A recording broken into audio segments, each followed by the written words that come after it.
Thank you, Bev, and good morning from Washington, D.C. It's absolutely a devastating situation, and it's so difficult to watch while many of us feel powerless from the West. To your question as to how long can resistance hold, history and military doctrine tells us that defense has the advantage in cities. So a small contingent of committed fighters who are continually well supplied can hold for a long time.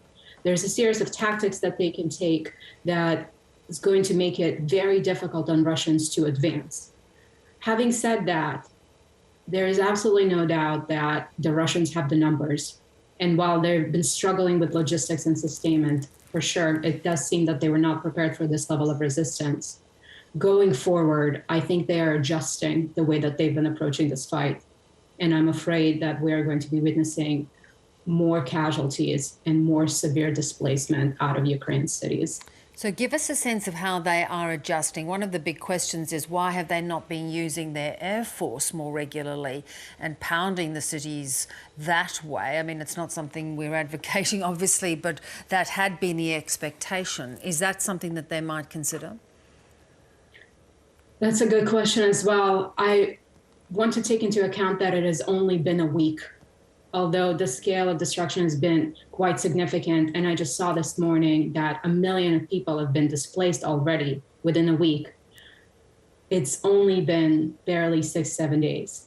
So I think that the reason that we haven't seen an extensive air campaign the way that we might have seen in Syria previously, we saw Russian employ absolutely air power with no regard for civilian casualties and civilian infrastructure.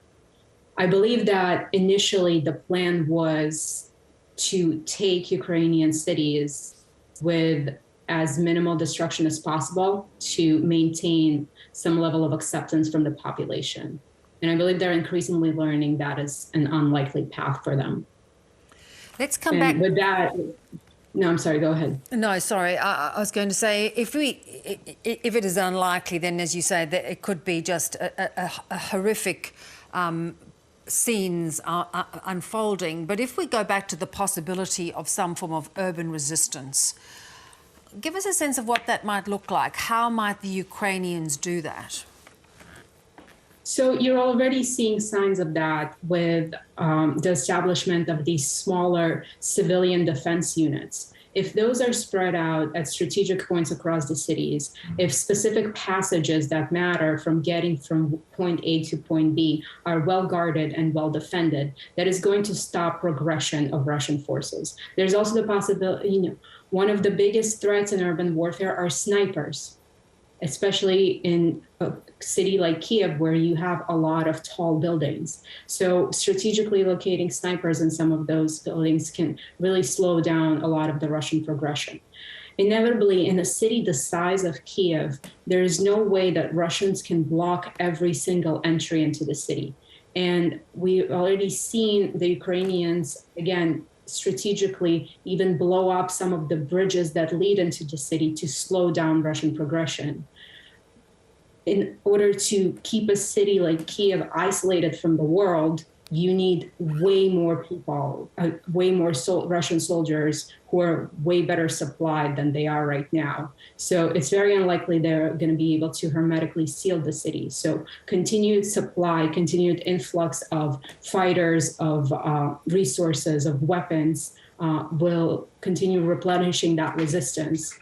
At the same time, there is a question to be had about at what cost.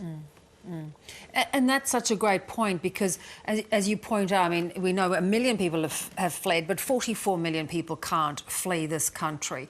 If Russia tends to occupy Ukraine, they're going to need to do that with the support of the Ukrainians, which is not going to come, surely. I agree. That's why I don't think there is a real actual plan to occupy the entire country. And there's debate, and it's very hard to read what are Russia's strategic goals right now and what do they hope to accomplish. They haven't been particularly clear, and many experts and many observers of the situation have been fundamentally surprised by this invasion altogether. So I don't think there is an absolute goal of occupying the entire country. I think what we'll be looking at in the upcoming month months is an increase of the air bombardment campaign, increase of the ground campaign, but not inevitably, but potentially partition of sorts that is going to annex or establish some sort of an agreement to keep major parts of eastern Ukraine one way or another under Russian presence and retain whatever is left of Western Ukraine under some sort of an arrangement that significantly, harms and reduces the sovereignty. But again, it's only been 7 days and we're already seeing this level of destruction. I struggle and I'm very afraid to think about what comes next. Yeah. So. Yet, we see President Zelensky out every day and winning the PR war. I mean, he has the West united in a way that few others would have predicted. And tacit silence from China and India. So Russia doesn't have a lot of support. But is that appearance of support giving us a false sense of just how strong Ukraine is?